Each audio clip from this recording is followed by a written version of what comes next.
everyone, welcome to another edition of M&W.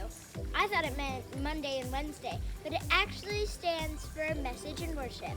Let's kick it off with some At the Top of Our Lungs worship. Roll it, Mom!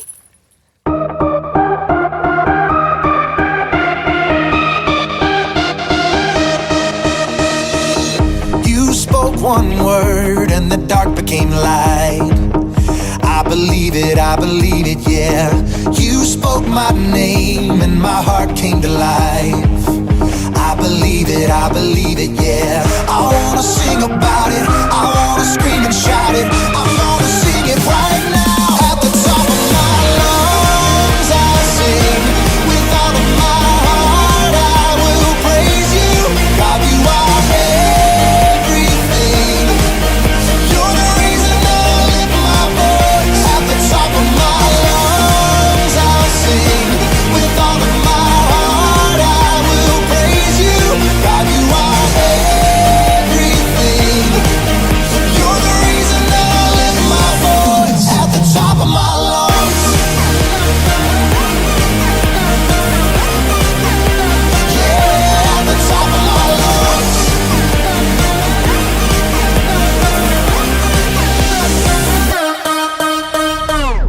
You're all I need every day in my life. I believe it, yeah. You're all I need, always here by my side. I believe it, yeah. I wanna sing about it, I wanna scream and shout it. I wanna sing it right now. At the top of my lungs I'll sing. With all of my heart I will praise you. God, you are everything. You're the reason that I lift my voice. At the top of my lungs I'll sing. With all of my heart I will praise you.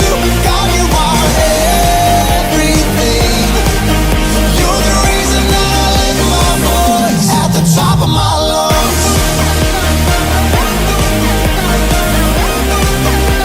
Yeah, at the top of my lungs.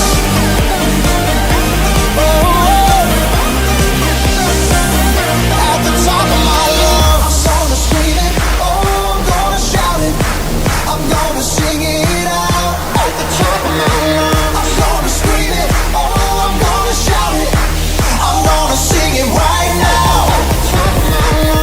At the top of my lungs I'll sing. With all of my heart I will praise you. God, you are everything. You're the reason that I lift my voice. At the top of my lungs I'll sing. With all of my heart I will praise you. God, you are everything.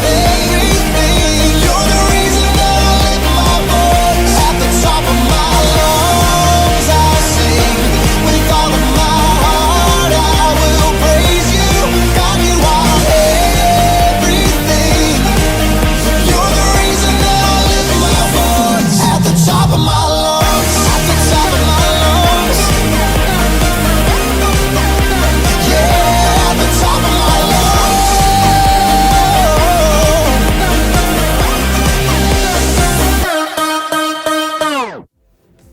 I don't know about you, but sometimes I need a little courage. And something that helps me be courageous is remembering that God is greater than all of our fears. Just like this next song, Fear No More. Here it comes.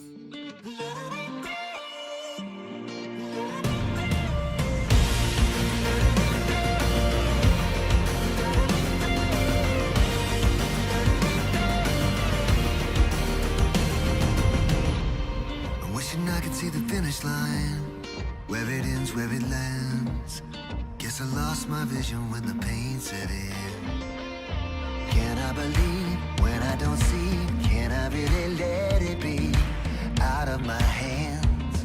When it's out of my hands, this isn't what I choose, but it's where I'm finding you. But I'm broken and undone. Your mercy's just begun. You overcome my doubt. Your hands are reaching out.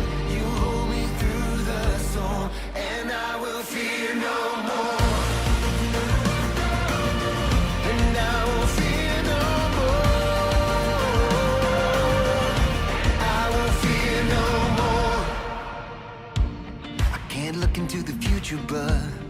I know where you have been. Before me, after, and always within.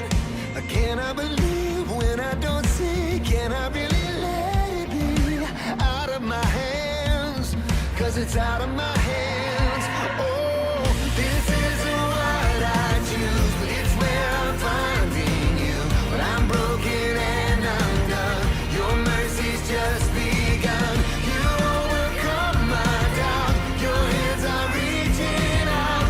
You hold me through the storm, and I will fear no more. And I will fear no more. I'm not giving up. I'm giving in to what you planned for your glory. Not giving up. I'm giving in to what you planned for your glory.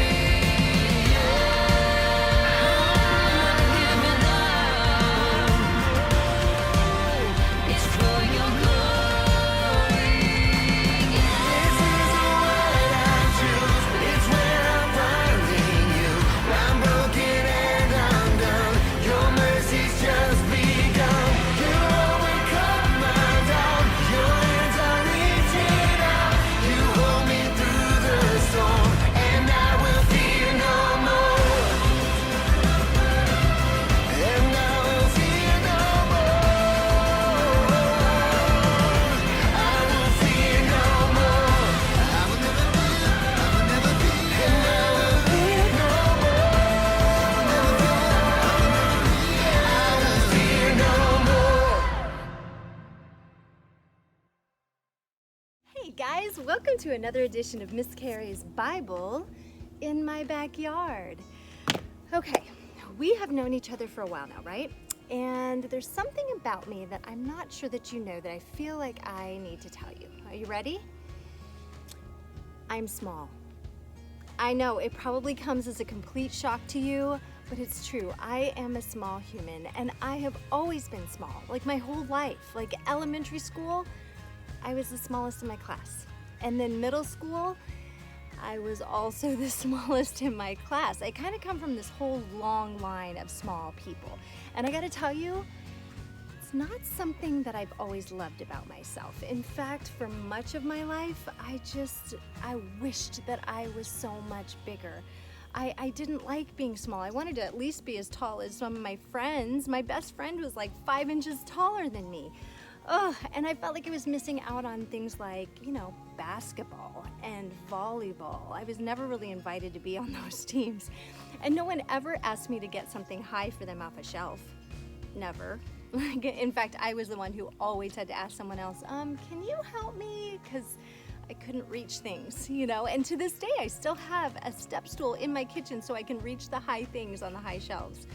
Oh, I remember talking to God about this as a kid and just thinking, God, I wish I was bigger. I wanted God to have big plans for me, but I just felt like as a small person that maybe there were small plans, not big plans. Ugh. And I compared myself to other people so much and just kind of wished that I was someone that I wasn't, because I wanted to have something big, some big plans for my life. Oh, you guys, I'm excited on that note to dive into the next story in our Old Testament series. We have followed these Israelites, and oh my goodness, the highs, the lows, right? It's just been quite the journey. But today's story, it is very surprising.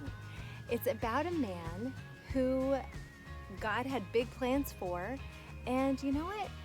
Kind of surprised everyone because he didn't measure up to what everybody's expectation of what a leader, what a king might look like. So, you ready to dive right in? Let's get going. All right, guys, today we're going to jump both feet into the book of Samuel. Now, we've been following these Israelites, right? And up until this point, they did not have a king. They had leaders like Moses and Joshua. We saw them, right? They had judges like Mr. Ryan spoke about last week. They had priests, but they didn't have a king, and that was for a good reason. God wanted to be their king, right? He wanted to be their ultimate leader. But the people saw other nations around them with kings, and they said, we want that. We want to have a king. And God says, no, you don't. That's going to lead to trouble. And they said, yes, we do. We want a king. Give us a king. And so God decided to give them what they wanted. And he called a man named Saul to be the king. Now, at first, Saul seemed like a good guy. It seemed like he was someone who was going to follow God's ways. But we read that Saul became proud. And all of a sudden, he turned from God. He didn't love God. He didn't want to follow God's ways. And so we see that there was trouble happening for the Israelites as a result. So God said, I want a new king. I want to appoint a new king, someone who loves me, someone who will teach the people to love me, and someone who will follow in my ways, and someone who has a heart like mine. And so God spoke to a man named Samuel. Now, Samuel, he was a priest, he was a prophet, which was somebody who listened to God and then told the people what God said. He was an important man to the Israelites. And so God spoke to him and said, go to the house of a man named Jesse, and I'm going to appoint a brand new king from one of his sons. Now, Jesse had a lot of sons, like a bunch of them. And so when Samuel got there, Jesse lined up 7 of his sons. These are big, strong guys.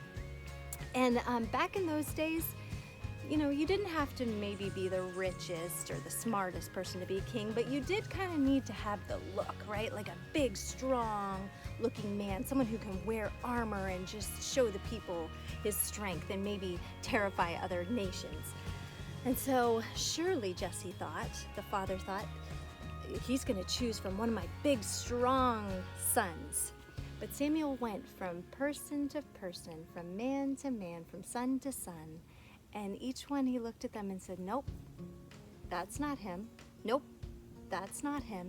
Nope, that's not him. He went through all 7 sons that were standing before him, and he said, this isn't, God is saying, he's not picking one of these to be the king. Do you have another son? And Jesse was like, well, yeah, but he's the youngest, and he's just a shepherd boy. He's out in the field. And Samuel said, go get him. And so he went and got him, brought him back, and Samuel heard God say, this is the next king. And so he appointed him to be the next king of Israel, this small, tiny, surprising choice of David, this little shepherd boy. How amazing is it to know that God had huge plans for this teeny weeny shepherd boy?